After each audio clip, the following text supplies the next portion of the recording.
In my gun. Oh, I got eyes in the back of my head. Where you at, Seaside? Just in case I have to run. Black Lives Matter! Black Lives Matter! I do what I can when I can, while I can for my people. Where my world revolutionaries at?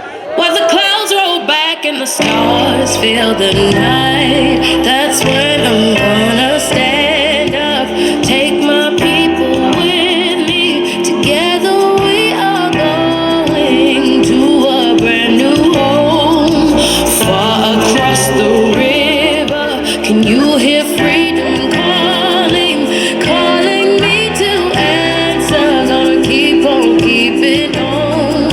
I can feel it in my bones. Where my kings and queens at? Put your fists up. I don't know, Raza, come on.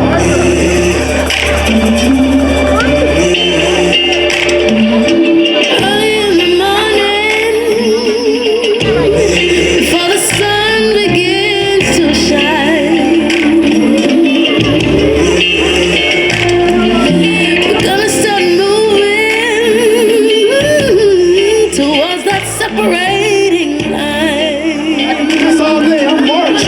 I'm protesting. I'm advocating. I'm waiting through the morning waters. You know I got a made up mind. I'm standing like this all day. And I don't mind if I lose any blood on the way to salvation.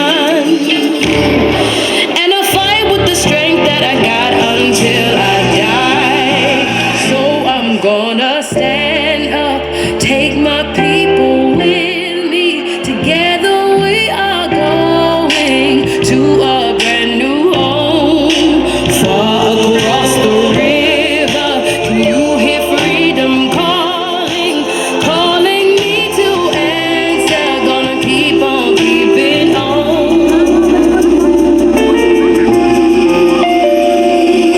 And I know what's around the bend might be hard to face, 'cause Good afternoon, Seaside. Where you at? I say good afternoon. I know you're louder than that. Come on. The theme for today is Black Joy. As an activist, I have spent a lot of time and energy focusing on the injustices, pain, and generational trauma that has existed and continues to persist in our society. I have done this very purposefully because it is hard to find and focus on joy when you are surrounded by danger and trauma. However, Black joy is the end goal, and Black hope is the path.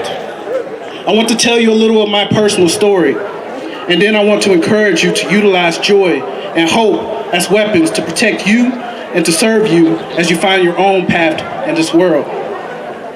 Now, I am studying for my doctorate. I am studying to be a clinical psychologist. I have visited several countries and have lived in two. I am fully educated, receiving my bachelor's degree in criminal justice from Southwest Baptist University in Bolivar, Missouri, and later attending one of the best universities for international studies to receive my master's right here in Monterey County at Middlebury Institute. I have worked in criminal justice and supporting foster youth and preventing human trafficking. I have organized protests and rallies, many of which you or your family members have been attended to. I have advocated for communities of color to city governments and to state representatives, talking with senators and congressmen to support in combating the injustices and communities of color face on a daily basis. I have published articles and done speaking engagements. And now I am studying to be a psychologist so that I can support individual people in healing from personal and generational trauma so that they can go on to reach their full potential. But this is not the way my story was originally written. My story started long before I achieved any of those things. In the 1700s, my great-great-great-grandfather was brought to the Carolinas on a slave ship from Africa. His name and story is lost to my family because whites in that time didn't keep good records on the people they considered to be their property. But my great-great-grandfather did have something that he passed on, something that carried on through generations to me. Hope. Hope is the first great weapon to fight against trauma and he gave Abraham hope, my great-great-grandfather. And Abraham used that hope to do things. He set up a life for his family outside of the Carolinas, and in 1865, he was among the first black men to register to vote, and he used that hope to stand up for the civil rights in a time where it was very dangerous for him to do so. Abraham also had a son, my great-grandfather, Albert. Now, Abraham also raised Albert to know the great weapon of hope, hope to build a life through his disability. Albert used that hope to develop his creativity and is known for having a lot of community. In part of his community, I'm from Alabama now, so I have to watch my Alabama Southern. There you go. Abraham also raised Albert to know the great weapon of hope. And when Albert had a tree fall on his legs, Albert used that hope to build life through his disability. Albert used that hope to develop his creativity and is known for having a lot of creativity ways of getting around and being a part of his community, including his trusty mule and wagon and creating.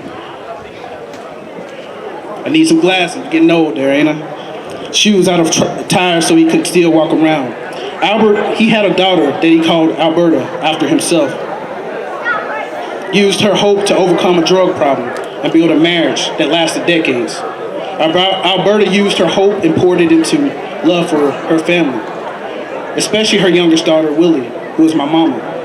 And Willie, she didn't know it, but she needed that hope the most of all, because when she was pregnant with me, my dad was killed in a car accident, and shortly after that, both my grandpa and my grandma.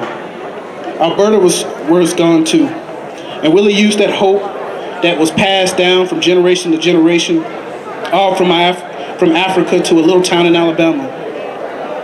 And she used it to survive domestic violence, racism, and poverty. And she used it to raise me. And she gave me that hope so that when I was a kid living with holes in the walls and mice in the house, I would know to use that hope to build something better for my family and my community.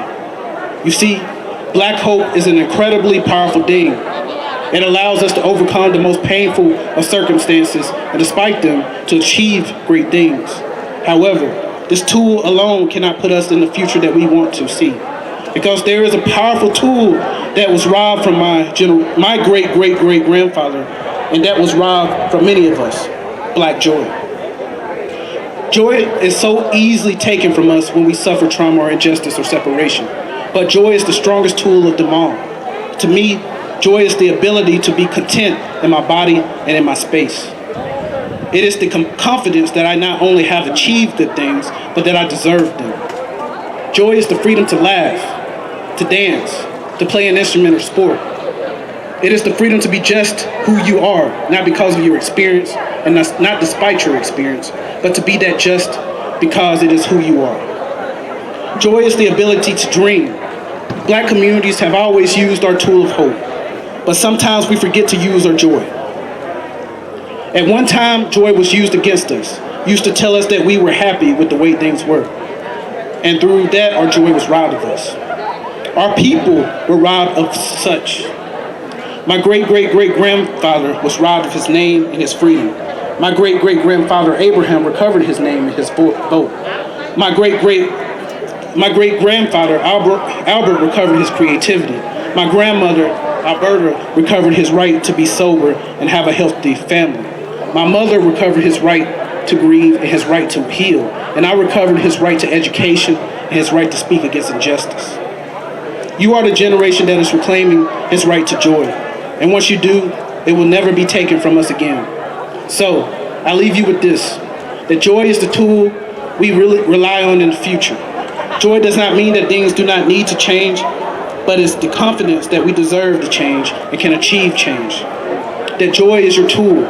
Every time you laugh, every time you create, every time you build a new skill, achieve an academic goal, participate in a football or basketball game, every time you spend time with your family, every time you make a friend that doesn't look like you, every time you try a new food, go to a new place, or get a new job, Every time you stand up for yourself or someone else, every time you feel joy, you are creating the future that your ancestors wanted for you. Joy is an act of resistance. I Too by Langston Hughes. I too sing America. I am the darker brother. They send me to eat in the kitchen when company comes, but I laugh and eat well and grow strong.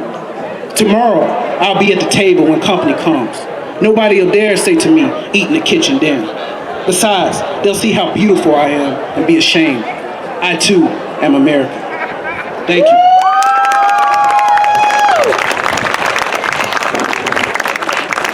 No. Don't go nowhere just yet. Don't go nowhere just yet. Stand right there. Stand right there. Hallelujah. Because I want everybody to see him, because this is Black history in motion. Yes. One big round of applause for my very good friend and activist, Nathaniel Sawyer. Anytime, every time, boy.